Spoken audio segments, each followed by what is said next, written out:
How do I think of cages when I have an open door policy for my parrots when it comes to cage size?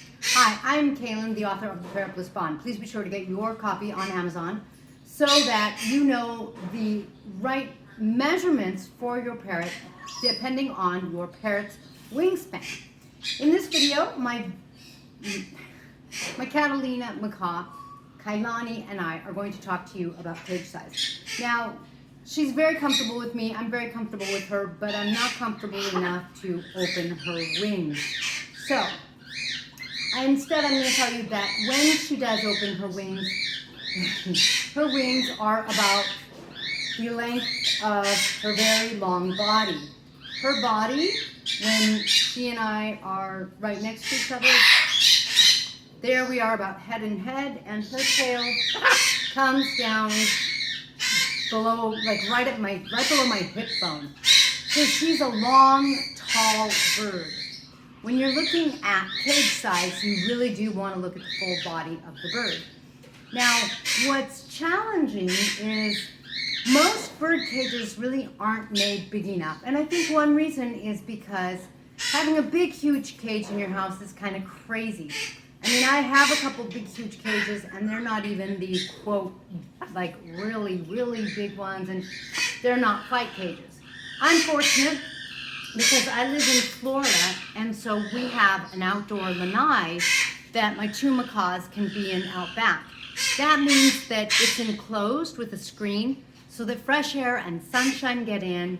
In theory, bugs stay out, and my girls can be free out back comfortably and safely, and I don't have to worry about losing them. So it is very much like having a monster big cage.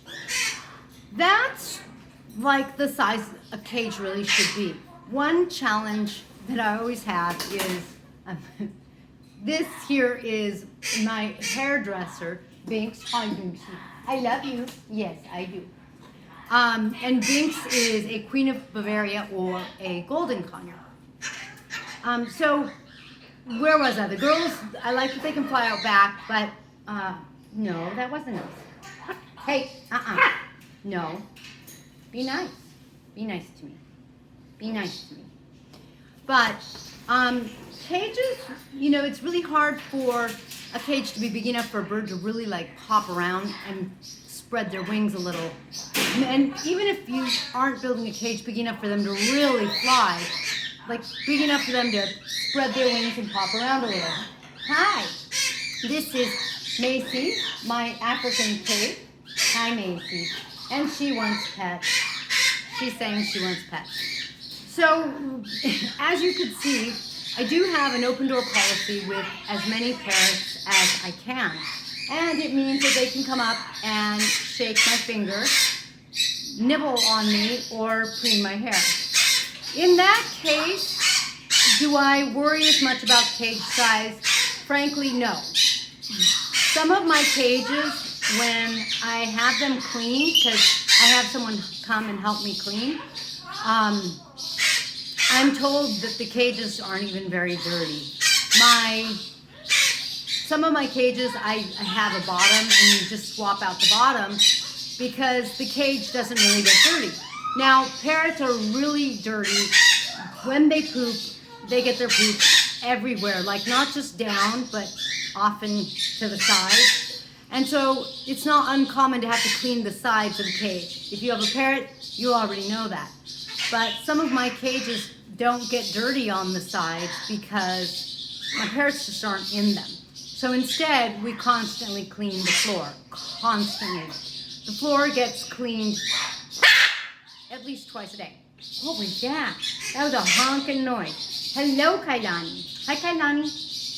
So, at that point, is it a cage? Is it a home? Is it a bedroom or a bed? And some of my parrots have beds, and some of my parrots do have cages, the ones that I can't let out because for one reason or another. There aren't very many of them, but my Indian ringneck, unfortunately, for example, she's actually out right now, but she causes problems, and She kind of bullies other parrots, so I do have a safety policy first. My parrot has to be able to be safe, like not flying into windows, not, I don't know, find electrical wires kind of thing, and they have to not hurt other birds in order to enjoy the open door policy.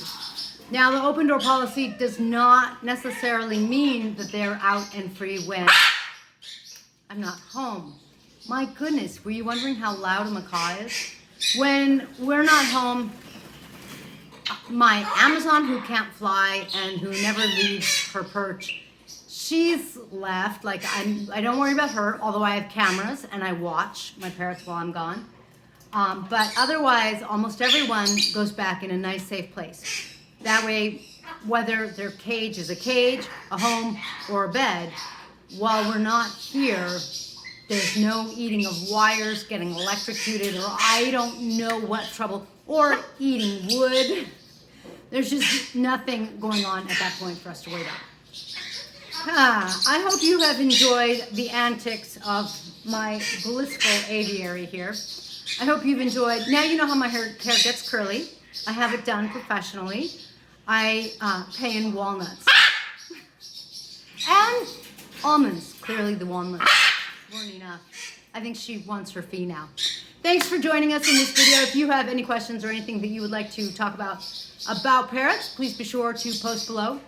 And Kailani and I will squawk at you. Catch you next time.